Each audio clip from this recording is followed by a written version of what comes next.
Friends, thank you for being here today. I want you to think about something for a moment. You wake up one morning, you check your account, and the number on the screen looks exactly the same as it did yesterday.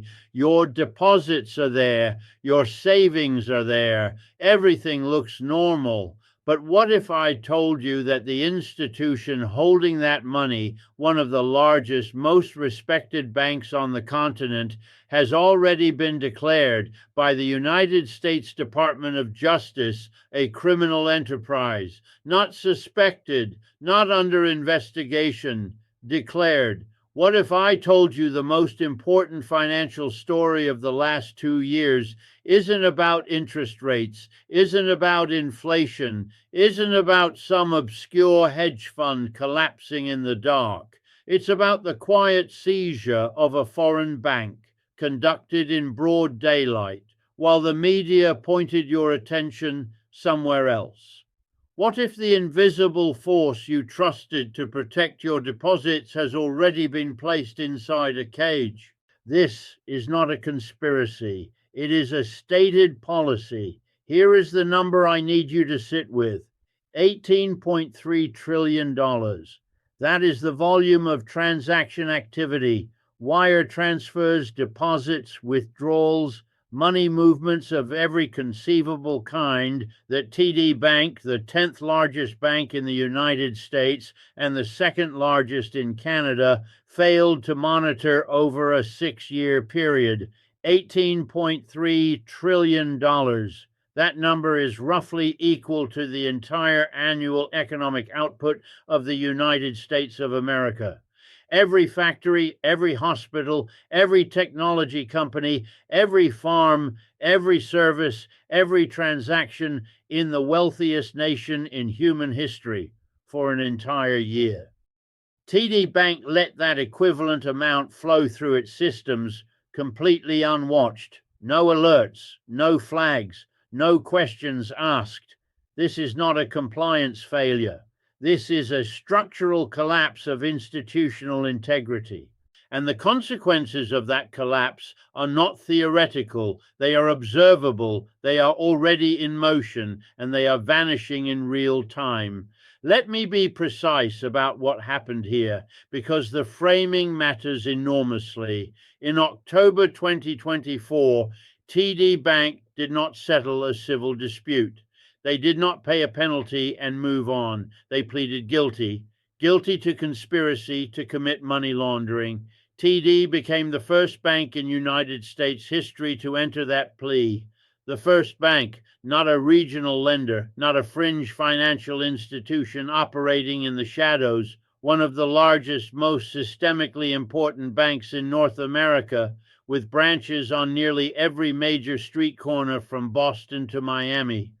The media reported the $3 billion fine as though it were the story. It was not. The fine was the headline designed to make you look away from the mechanism beneath it. The real weapon, the structural fault line that changes everything, was something far more surgical. Something called the asset cap, but that's not the real problem. And we haven't even reached the breaking point yet. To understand why the asset cap is the most consequential regulatory action in modern banking history, you have to go back to the origin of this catastrophe, not to the courtroom in 2024, to a trash bag, and a man the prosecutors called Uncle David. His real name was Da Ying Zhe. He operated out of Queens, New York, and what he built was not sophisticated.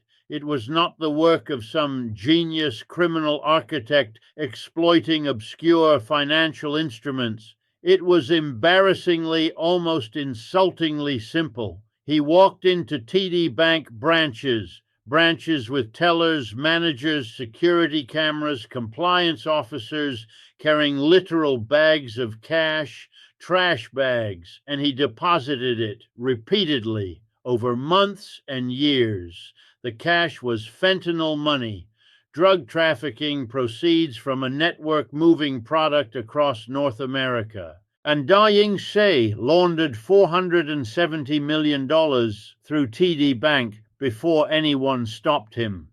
Here's the part they never put in the official reports. He didn't use bribery in the traditional sense. He didn't blackmail anyone. He didn't hack the system. He spent $57,000 on gift cards. He handed them out to tellers. For the price of a modest used car, a man walked into America's most convenient bank. That is the actual marketing slogan TD Bank used, and turned it into his personal money laundromat. And when a teller grew suspicious and raised concerns to management, the manager's response was direct. The manager said, and I quote from the DOJ filing, that the customers were, and I am paraphrasing to stay close to the documented record, entirely legitimate, and that the staff needed to stop asking questions. Think about what that tells you. The corruption was not limited to one rogue branch manager. This was a systemic breakdown. That is the official DOJ characterization, and the data supports it with brutal precision. From 2018 to 2024, 92% of TD Bank's total transaction volume went completely unmonitored.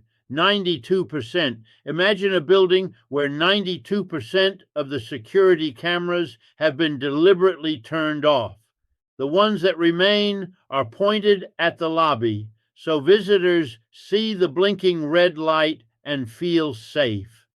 But in the back offices, in the corridors where the real movement happens, there is nothing, no record, no trace. This is not theoretical, it's observable. And this is where the first domino falls. Now, here is the part that even the financial analysts glossed over because they were too focused on the headline number. The $3 billion fine was painful, certainly. For context, it represents one of the largest financial penalties in banking history. But TD Bank's annual profits hover in the range of $15 to $17 billion. They could, in theory, absorb $3 billion. They could write the check, issue a press release about their commitment to compliance, shake hands with the regulators, and go back to business as usual. Banks have done it before. Banks have paid enormous fines for extraordinary misconduct and emerged 2 or 3 years later, larger and more profitable than ever. The fine in isolation is survivable. The asset cap is not. Let me explain the mechanism, because this is the big secret of the entire system hiding in plain sight. When the U.S. Department of Justice imposed the asset cap on TD Bank, they did something no regulator had ever done to a foreign bank of this size. They set a hard ceiling on TD's total assets at $434 billion. That number is fixed, immovable. TD Bank is now legally forbidden from growing beyond that ceiling until the United States government, and specifically the independent monitor they installed inside TD's own boardroom, decides that the bank has been sufficiently rehabilitated. Here's what that looks like on the ground. Think of it this way. Imagine a bodybuilder who has spent decades building mass, winning competitions, expanding their reach across gyms and contracts and sponsorships. And then the doctor walks in and says, if you gain 1 more ounce of muscle, 1 more ounce, we will stop your heart. That is the asset cap. It is not a financial penalty. It is a biological constraint imposed on a living institution. And here is the mechanism that makes it genuinely catastrophic rather than merely painful. TD Bank is a growing institution operating in a growing economy.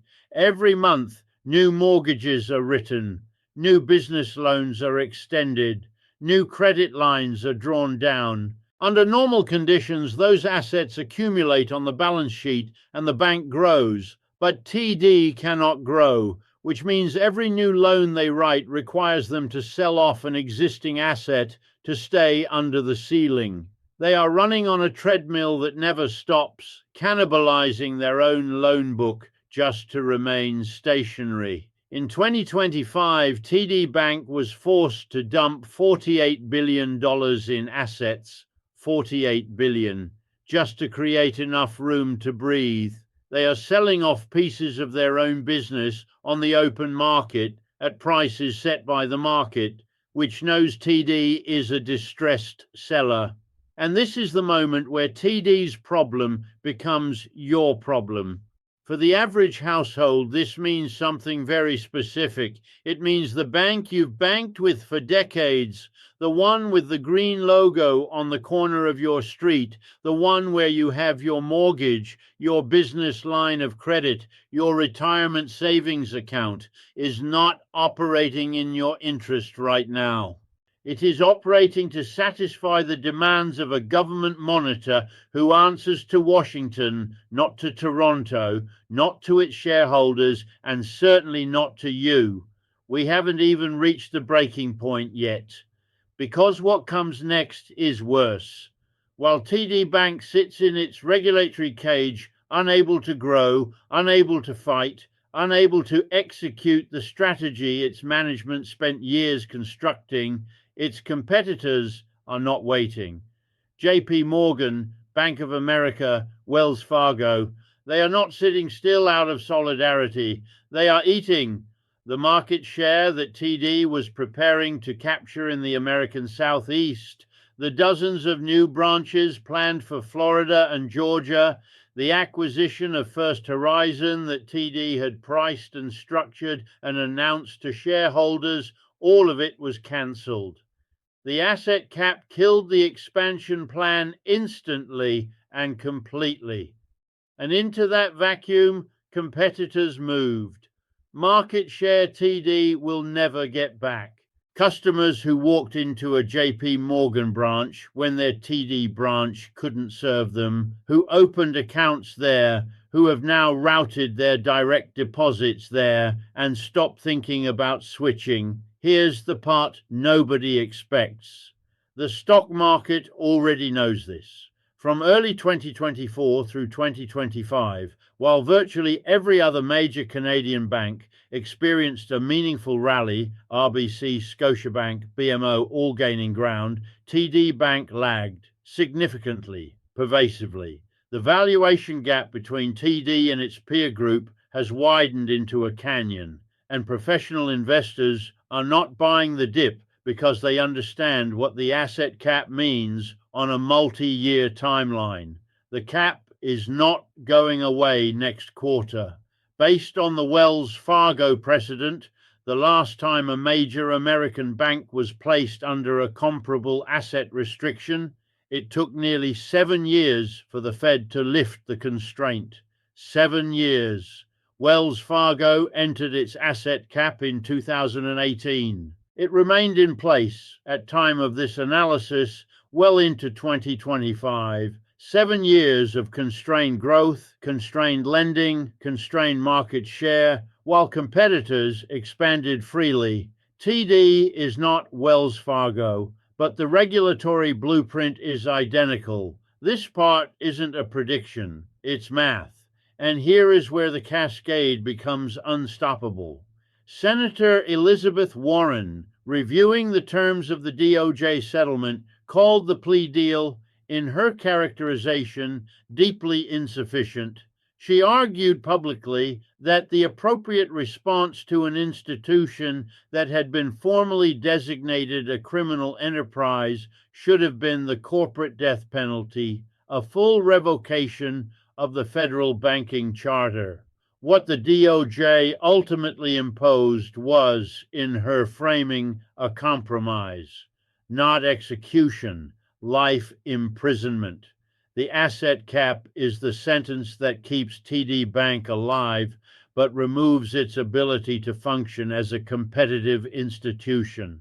And the independent monitor, the federal overseer the DOJ installed directly inside TD's corporate structure, is the warden. This is not a regulatory fine. This is an occupation. And this is where this story stops being about TD Bank and starts being about something far larger, something that touches every dollar you hold, every account you maintain, every institution you trust. Let me cut through the noise, because this is where most analysts stop and most audiences stop paying attention. And that is precisely the moment you cannot afford to look away. The TD Bank story, stripped of its legal jargon and its compliance framework and its regulatory footnotes, is fundamentally a story about a new power structure in global finance. And the central question it forces you to answer is one you have never had to confront before in quite this way. Not about TD Bank specifically, about the architecture of money itself, about who, at the deepest structural level, actually controls the financial institutions that hold your savings, approve your loans, and manage your wealth. Here is the thesis of inevitability, and I want you to hear it clearly. Canadian regulators, FINTRAC, the Financial Transactions and Reports Analysis Centre of Canada, reviewed TD Bank's conduct and issued a fine. That fine was $9 million. $9 million. For the same conduct, the same bank, the same 6 years of systemic failure, the same $470 million in drug money laundered through its branches. Canadian regulators concluded $9 million was the appropriate response. The United States Department of Justice looked at the same evidence and imposed $3 billion, a penalty 300 times larger. And then they imposed the asset cap, and then they installed the monitor. What I call the big secret of the entire system is this: if your bank touches US dollars, and every major Canadian bank does, every major European bank does, every major Asian bank does, because the US dollar is the foundation of the global financial architecture, then your bank is ultimately subject to US jurisdiction, not Canadian jurisdiction, not British jurisdiction, not the jurisdiction of wherever your branch is physically located. The moment a dollar-denominated transaction enters the US correspondent banking system, the United States government has the legal authority to reach across borders and impose its will on the institution that processed it. This is the dollar weapon, and what the TD case demonstrates with surgical clarity is that the dollar weapon is no longer being reserved for adversaries. It is being used on allies. For the average household, for every person who has ever believed that a Canadian bank, with its reputation for stability and its century-long history of conservative lending and its AAA credit ratings, represented genuine safety, the TD case is a structural revelation. The safety was real for as long as the US chose to tolerate it. The moment the US withdrew that tolerance, the safety evaporated, the sovereignty evaporated, the independence evaporated. What remained was an institution, a 100-year-old institution, suddenly discovering that it had always been, at the foundational level, a vassal of the American financial system. Here's what that looks like on the ground for you directly. TD Bank, as of 2025, is what analysts are beginning to call a zombie institution. It is alive. It is processing transactions. It is paying dividends, though at reduced levels. But it is not growing. It is not competing. It is not executing a strategy. It is surviving. And the distinction between a bank that is thriving and a bank that is merely surviving is not academic. It is the distinction that determines whether your money is working or whether your money is simply waiting inside a constrained institution that is legally forbidden from doing the things that make banks valuable. Human beings are hardwired to believe that tomorrow will look like yesterday. Psychologists call this normalcy bias. You look at the green logo on the corner. You look at the familiar interface on your banking app. You see the number in your account, and it looks the same as it did last month, and so your brain registers stability. But the stability you are seeing is a residue of the past, not a guarantee of the future. The edifice looks solid from the outside precisely at the moment it is crumbling from within. This is not a conspiracy. It is a stated policy. The DOJ consent agreement is a public document. The asset cap is a matter of public record. The monitorship is documented. The $48 billion in asset sales is disclosed in TD's own financial filings. Nothing about this is hidden. What is hidden is only the implication, the logical conclusion that follows from connecting these facts into a coherent picture of where this is going. And this is where the crack becomes an earthquake. We are facing a convergence of three distinct forces that are operating simultaneously and reinforcing each other.